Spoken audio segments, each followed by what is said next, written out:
오늘 우리에게 주시는 하나님의 말씀은 에스겔 26장 1절부터 21절까지 말씀이 되겠습니다. 1189쪽입니다. 에스겔 26장 1절부터 21절까지 긴 말씀입니다만은 저와 여러분이 한 절씩 교독하면 좋겠습니다. 11째 해 어느 달 초하루에 여호와의 말씀이 내게 임하여 이르시되 인자야, 두루가 예루살렘에 관하여 이르기를 아하, 만민의 문이 깨져서 내게로 돌아왔도다. 그가 황폐하였으니 내가 충만함을 얻으리라 하였도다. 그러므로 주 여호와께서 이같이 말씀하셨느니라. 두루야, 내가 너를 대적하여 바다가 그 파도를 굽이치게 함같이 여러 민족들이 와서 너를 치게 하리니 그들이 두로의 성벽을 무너뜨리며 그 망대를 헐 것이요 나도 티끌을 그 위에서 쓸어버려 맨바위가 되게 하며 바다 가운데에 금을 치는 곳이 되게 하리니 내가 말하였음이라. 주 여호와의 말씀이니라. 그가 이방의 노략거리가 될 것이요 들에 있는 그의 딸들은 칼에 죽으리니 그들이 나를 여호와인 줄을 알리라. 주 여호와께서 이같이 말씀하셨느니라. 내가 왕들 중에 왕 곧 바벨론의 느부갓네살 왕으로 하여금 북쪽에서 말과 병거와 기병과 군대와 백성의 큰 무리를 거느리고 와서 두로를 치게 할 때에 그가 들에 있는 너의 딸들을 칼로 죽이고 너를 치려고 사다리를 세우며 토성을 쌓으며 방패를 갖출 것이며 공성태를 가지고 내 성을 치며 도끼로 망대를 찍을 것이며 말이 많음으로 그 티끌이 너를 가릴 것이며 사람이 무너진 성 구멍으로 들어가는 것 같이 그가 내 성문으로 들어갈 때에 그 기병과 수레와 병거의 소리로 말미암아 내 성곽이 진동할 것이며 그가 그 말굽으로 내 모든 거리를 밟을 것이며 칼로 내 백성을 죽일 것이며 내 견고한 석상을 땅에 엎드려 트릴 것이며 내 재물을 빼앗을 것이며 내가 무역한 것을 노략할 것이며 내 상을 헐 것이며 내가 기뻐하는 집을 무너뜨릴 것이며 또 내 돌들과 내 제목과 내 흙을 다 물 가운데에 던질 것이라. 내가 내 노래 소리를 그치게 하며 내 수금 소리를 다시 들리지 않게 하고 너를 맨바위가 되게 한즉 내가 금을 말리는 곳이 되고 다시는 건축되지 못하리니 나 여호와가 말하였음이니라. 주 여호와의 말씀이니라. 주 여호와께서 이같이 두로에 대하여 말씀하시되 내가 엎드러지는 소리에 모든 섬이 진동하지 아니하겠느냐. 곧 너희 가운데에 상한 자가 부르짖으며 죽음을 당할 때에라. 그때에 바다의 모든 왕이 그 보좌에서 내려 조복을 벗으며 수놓은 옷을 버리고 떨림을 입듯 하고 땅에 앉아서 너로 말미암아 무시로 떨며 놀랄 것이며 그들이 너를 위하여 슬픈 노래를 불러 이르기를 항해자가 살았던 유명한 성읍이요 너와 너의 주민이 바다 가운데에 있어 견고하였도다. 해변의 모든 주민을 두렵게 하였더니 어찌 그리 멸망하였는고. 내가 무너지는 그날에 섬들이 진동할 것이며 바다 가운데의 섬들이 내 결국을 보고 놀라리로다 하리라. 주 여호와께서 이같이 말씀하셨느니라. 내가 너를 주민이 없는 성읍과 같이 황폐한 성읍이 되게 하고 깊은 바다가 내 위에 오르게 하며 큰 물이 너를 덮게 할 때에 내가 너를 구덩이에 내려가는 자와 함께 내려가서 옛적 사람에게로 나아가게 하고 너를 그 구덩이에 내려간 자와 함께 땅 깊은 곳 예로부터 황폐한 곳에 살게 하리라. 내가 다시는 사람이 거주하는 곳이 되지 못하리니 살아있는 자의 땅에서 영광을 얻지 못하리라. 21절을 같이 읽습니다. 내가 너를 패망하게 하여 다시 있지 못하게 하리니 사람이 비록 너를 찾으나 다시는 영원히 만나지 못하리라. 주 여호와의 말씀이니라. 아멘. 할렐루야. 네, 오늘도 주님의 은혜가 우리 모두에게 함께 하기를 간절히 바랍니다. 자, 에스겔 26장 또 이어서 27장, 28장은 두로에 대한 심판을 담고 있는 내용입니다. 우리가 앞에 25장에서는 암몬과 모압과 에돔과 블레셋과 네 나라를 한 장에 소개했어요. 그런데 유독 두로라는 나라는 도대체 어떤 나라이길래 26, 27, 28 세 장을 할애할까? 28장 후반절은 물론 또 후반절은 시돈에 대한 예언도, 심판의 예언도 나옵니다만은 왜 두로에 대해서 이렇게 많은 장을 하나님은 할애해서 에스겔에게 말씀하셨을까 하는 우리는 의문도 갖게 됩니다. 특별히 두로는 이스라엘과 아주 가까운 거리에 있어요. 이스라엘 국경에서 한 24km 정도의 거리에 있는 나라인데, 우리가 역사 속에 페니키아라는 페니키아, 그것이 바로 두로입니다. 그리고 그 중요한 항구 도시가 베니게입니다. 그래서 두로는 항구 도시고 국제 무역이 활발하고 그리고 이런 경제적 번영을 이룬 나라가 바로 두로다 하는 것입니다. 예수님께서 두로에 대해서 말씀하신 적이 있어요. 고라신에 대한 심판을 말씀하시면서 누가복음 10장 14절에 보니까 심판 때에 두로와 시돈이 너희보다 견디기 쉬우니라. 두로와 시돈에 대한 심판도 어마어마한데 오히려 이 고라신과 베세다야 하는 이 이스라엘 근방의 나라들, 그들은 예수님의 기적을 보고 많은 은혜로운 말씀을 들었음에도 불구하고 그들이 완고해서 회개하지 않아요. 그렇기 때문에 오히려 너희가 받을 심판의 양에 비하면 오히려 그 악한 두로와 시돈이 훨씬 견디기 쉬울 것이다 하는 말씀을 하셔요. 그만큼 두로와 시돈은 소돔과 고모라처럼 또 범죄가 많은 도시였고 교만했고 우상 숭배에 빠졌던 도시였어요. 그런데 이 두로가 왜 멸망당하게 되느냐, 그 이유를 이제 하나님이 설명하고 계시죠. 자, 우리 1절과 2절 말씀으로 넘어갑니다. 1절과 2절입니다. 시작. 11째 해 어느 달 초하루에 여호와의 말씀이 내게 임하여 이르시되, 인자야, 두로가 예루살렘에 관하여 이르기를, 아하, 만민의 문이 깨져서 내게로 돌아왔도다. 그가 황폐하였으니 내게 충만함을 얻으리라 하였도다. 아멘. 자, 이제 길게 설명되지는 않아요. 사실 심판의 내용은 굉장히 긴데 한 장 전체가 다 심판의 내용인데, 왜 하나님이 두로를 심판하시는가에 대해서는 딱 2절 한 절에 일단 소개가 됩니다. 두로가 예루살렘에 관하여서 이르기를, 아하, 만민의 문이 깨져서 내게로 돌아왔도다. 만민의 문이라는 것은 구원의 문처럼 들려집니다만은 예루살렘의 성문을 가리킵니다. 예루살렘이 바벨론에 의해서 성문이 파괴되어졌어요. 이제 그 전까지 역사 속에 보면은 이 두로는 항구 도시이기 때문에 항구에 가기 위해서는 예루살렘을 통과해야 되는데, 예루살렘 성문을 통과할 때마다 상인들이 세를 냈어요. 관세를 냈어요. 그런데 이제 예루살렘 성이 파괴됐으니까 관세 받을 자가 없어요. 그러니까 그 모든 이익이 두로에게 돌아온다는 것입니다. 이 어찌 보면 예루살렘의 멸망을 그들은 기뻐하고 좋아하고 있다는 거예요. 왜? 경제적 이득 때문에.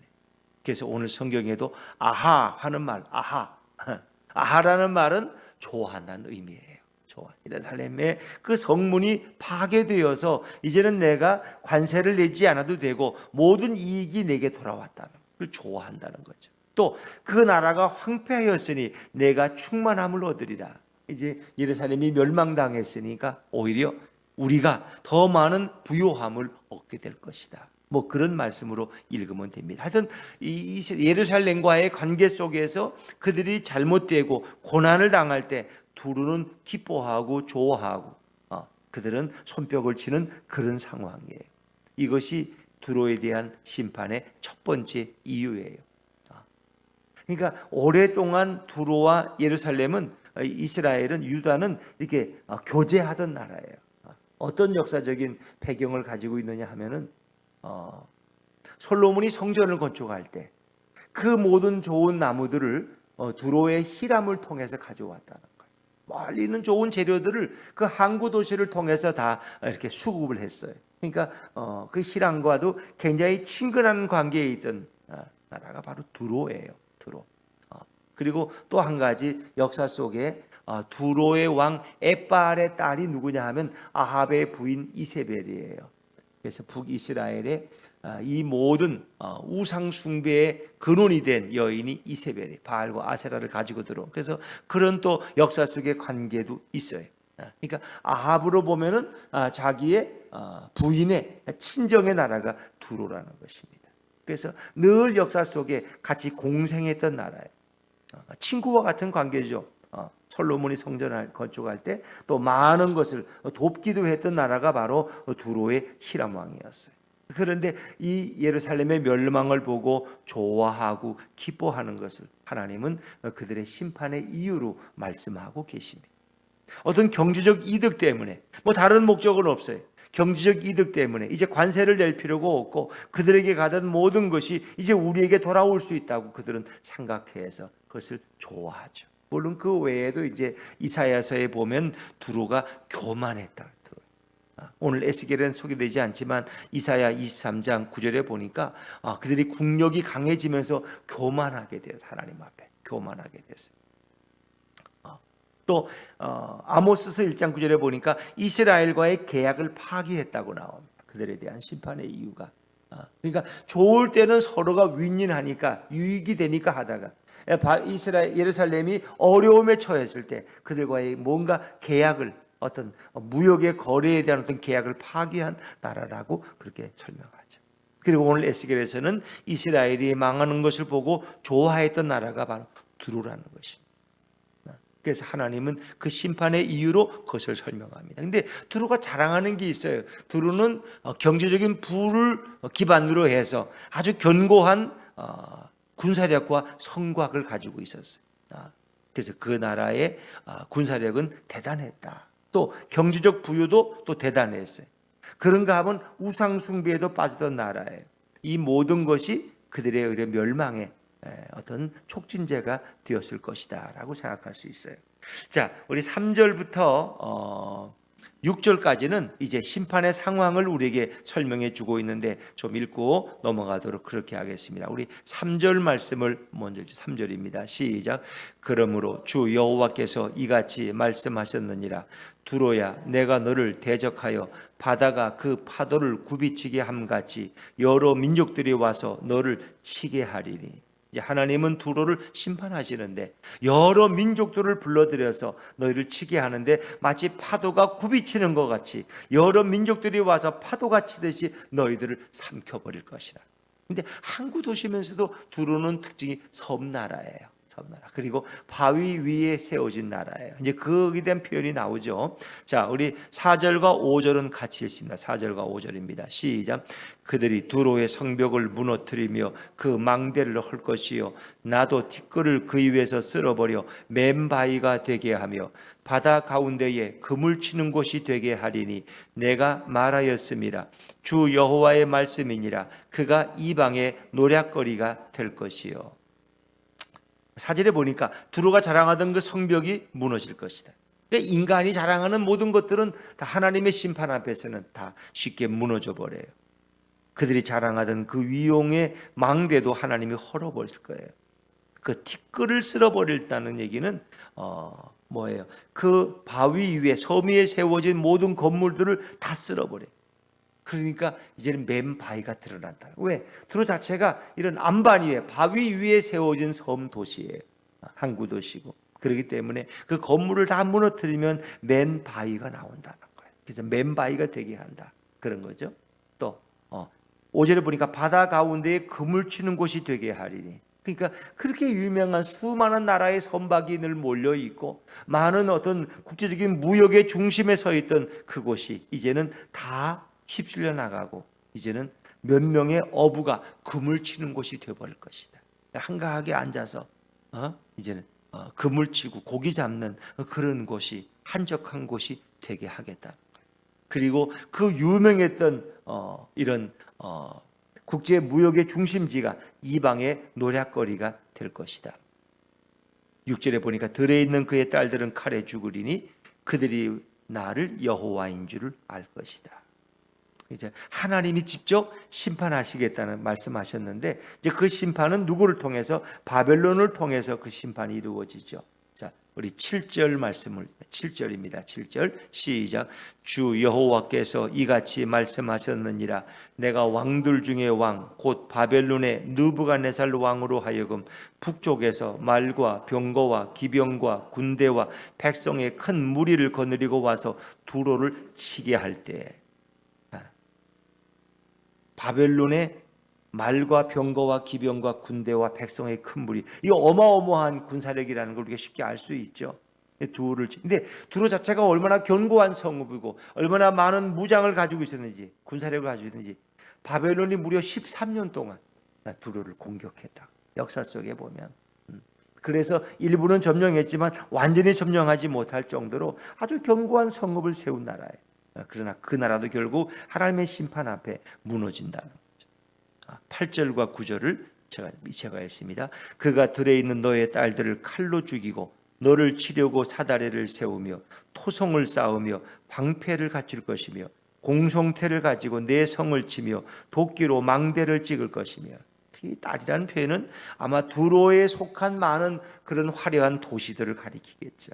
그 도시들도 다 칼로 죽이고 그리고 사다리를 세우고 토성을 쌓고 방패를 가지고 모든 걸 다 갖춰서 결국은 두로를 공격했는데 쉽게 무너지진 않았다는 거죠. 9절에도 공성태를 가지고 내 성을 치며, 이건 성 안을 향해서 대포를 쏘는 그런 그 시대의 무기죠. 도끼로 망대를 찍을 것이고, 또 10절에도 계속되는 그런 바벨론의 공격 이야기하고 있는데, 우리 10절 11절 말씀을 같이 읽죠. 10절 11절입니다. 시작. 말이 많음으로 그 티끌이 너를 가릴 것이며 사람이 무너진 성 구멍으로 들어가는 것 같이 그가 내 성문으로 들어갈 때에 그 기병과 수레와 병거의 소리로 말미암아 내 성곽이 진동할 것이며 그가 그 말굽으로 내 모든 거리를 밟을 것이며 칼로 내 백성을 죽일 것이며 내 견고한 석상을 땅에 엎드려 드릴 것이며. 이제 바벨론에 의해서 이 두로가 당할 이 참상을 에스겔을 통해 설명하고 계시는 거죠. 그러니까 바벨론이 워낙 많은 말들, 기병들을 동원했기 때문에 그 말이 달려오는 그 말발굽에 의해서 그 먼지가 온 세상을 다 가릴 정도로 그렇게 대군이 몰려왔다는 거예요. 그리고 그 성이 견고해서 쉽게 무너지지 않았기 때문에 결국은 성문 어떤 작은 구멍으로 몰려 들어가는 그런 모습을 설명할 것이고, 성곽이 진동한다. 11절에는 칼로 내 백성을 죽일 것이며 내 견고한 석상을 땅에 엎드려질 것이며 그들이 섬기던 우상의 전이 있어요. 신전이. 이제 그 모든 것도 다 허물어 버릴 것이다. 또 그들이 자랑하는 이 재물, 견고한 성, 또 두로의 그 궁전, 이 모든 것이 다 무너진다. 12절 말씀입니다. 12절을 같이 읽죠. 시작. 내 재물을 빼앗을 것이며 내가 무역한 것을 노략할 것이며 내 성을 헐 것이며 내가 기뻐하는 집을 무너뜨릴 것이며 또 내 돌들과 내 제목과 내 흙을 다 물 가운데에 던질 것이다. 심판의 상황을 계속 참혹하게 설명하죠. 근데 그 두로가 자랑하던 그 많은 부유, 재물, 그건 다 빼앗긴다는 거예요. 그들이 무역을 통해서 얻은 그런 모든 경제적 부요함과 번영을 다 하루아침에 빼앗기고, 내가 무역한 것을 노력할 것이 무역, 그게 무역의 중심지이기 때문에 그것을 통해서 많은 차익을 얻었을 것이고 나라가 작은 나라지만 부강했다는 거예요. 그러나 그들의 견고한 성도 결국은 헐어버릴 것이고 그들의 화려하고 아름다운 그 금으로 치장된 궁전도 결국은 무너질 것이라는 거예요.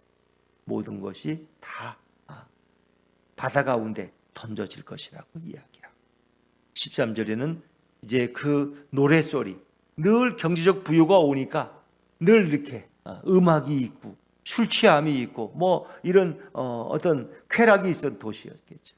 이제 그것이 다 그쳐요. 수금 소리는 다시 들릴 수가 없어요. 모든 집이 무너지니까 14절에 너를 맨바위가 되게 했다는 것은 건물은 다 무너지고 바위만 남게 되었다, 그런 의미죠. 그리고 결국 그 화려한 항구 도시가 그물 말리는 곳이, 어부 몇 명이 그물을 쳤다가 다시 건져서 그물 말리는 이런 한적한 곳이 되어버린다는 거죠.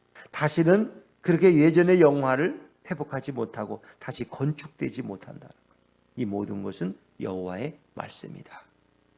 그리고 15절부터 18절까지는 이 두루가 멸망당함으로써 그 주위 나라들에게 끼치는 영향을 또 설명하고 있는 그런 본문입니다.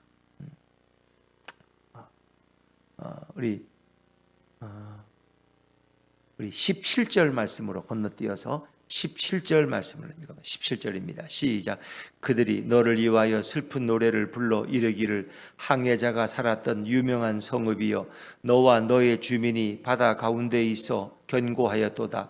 해변의 모든 주민을 두렵게 하였더니 어찌 그리 멸망하였는고. 두로의 예전의 명성과 영화를 노래하는 그런 애가죠. 그 주변의 나라들이 이렇게 부르짖는 거예요. 슬픈 노래를 불러. 항해자가 살았던 유명한 성읍.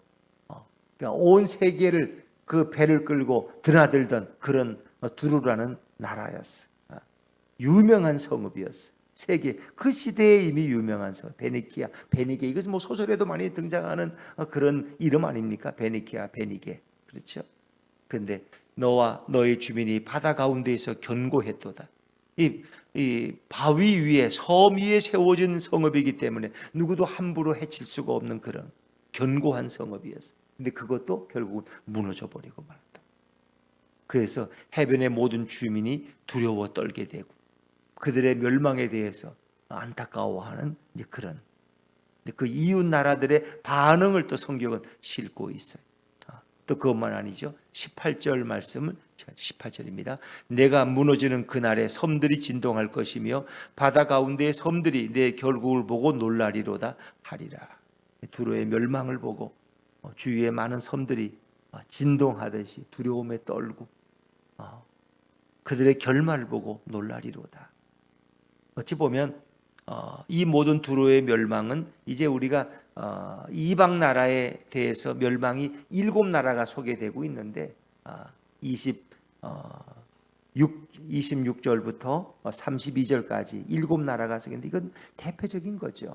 우리가 계시록에 나오는 아시아의 7교회는 그 시대 교회를 대표하는 교회들입니다. 모든 교회를 얘기하는 건 아니에요. 대표적인 교회. 근데 오늘 여기 소개되는 이 예언의 심판을 받는 나라들은 그 시대 열방의 대표적인 나라예요. 그러니까 이것은 이 두로의 멸망은 뭘 의미합니까? 예수님이 이 땅에 재림주로 오셔서 심판주로 오셔서 온 세상을 심판할 때 그 열방이 떨고 두려워할 것을 말씀하는 것이죠. 결국은 이런 견고한 나라들이 이렇게 부요와 번영을 이룬 나라들이 한순간에 무너지듯이 결국은 이 세상이 자랑하던 모든 영화와 부귀와 이 모든 것도 한순간에 무너진다는 것입니다. 그날이 바로 심판의 날이라는 것을 이야기하고 있는 거죠. 하나님은 온 열방에 대한 심판자. 그래서 이스라엘이 심판받는 것은 하나님의 말씀, 율법에 의해서 기준에 의해 심판받지만 이방 나라들은 일반적인 윤리 도덕에 의해서 규범에 의해서 그들은 심판을 받는다는 거예요. 우리가 이런 모든 것을 다 해석할 수는 없지만은 세상에 심판이 있음을 계속해서 성경은 말씀하고 있는 것이죠. 특별히 하나님의 구원의 역사를 방해하는 세력들, 또 하나님의 백성을 조롱하고 조소하는 자들, 그들의 멸망을 기뻐하는 자들을 하나님이 그냥 두지 않는다 하는 것이죠. 그래서 하나님이 이스라엘을 얼마나 아끼고 사랑했던가를 설명하고 있어요. 그래서 어제 우리가 알아봤던 4개의 나라나 오늘 또 두로나 다 이스라엘의 멸망, 남한국 유다의 멸망을 기뻐하고 손뼉치며 좋아했던 나라들에 대한 심판이에요. 하나님의 백성을 공격하고 조소하는 자들에 대해서 하나님은 결코 그냥 넘어가지 않으신다는 것입니다. 그래서 이 모든 최종적인 심판을 오늘 성경은 말씀하고 있죠. 그래서 두로는 영원히 이 땅에서 다시는 그 영광을 회복하지 못합니다. 20절 말씀 같이 읽죠. 20절입니다. 시작. 내가 너를 구덩이에 내려가는 자와 함께 내려가서 옛적 사람에게로 나아가게 하고 너를 그 구덩이에 내려간 자와 함께 땅 깊은 곳 예로부터 황폐한 곳에 살게 하리라. 내가 다시는 사람이 거주하는 곳이 되지 못하리니 살아있는 자의 땅에서 영광을 얻지 못하리라. 이 나라 페니키아라고 하는 이 나라는 다시는 그 영광을 회복하지 못하리라. 또 한 가지는 이 베니키아의 모든 이 두로의 모든 주민들 백성들을 결국은 어떻게 해요? 구덩이에 내려가는 자와 같을 것이다. 심판에. 그것은 마지막 심판을 의미하는 거죠. 그것은 19절에서도 주민이 없는 성읍이 되고 황폐한 성읍이 되고 깊은 바다가 내 위에 오르게 하며 큰 물이 너를 덮게 할 때에 침몰되는 하나의 모습을 상징하는 것인데, 그것은 궁극적으로 우리가 음부라고 불리는 그렇죠? 그 심판의 구덩이에 던져져서 다시는 회복될 수 없는 마지막 심판을 우리에게 보여주는 말씀입니다. 자, 우리 21절 마지막 말씀을 같이 읽습니다. 21절입니다. 시작. 내가 너를 패망하게 하여 다시 잊지 못하게 하리니 사람이 비록 너를 찾으나 다시는 영원히 만나지 못하리라. 주 여호와의 말씀이니라.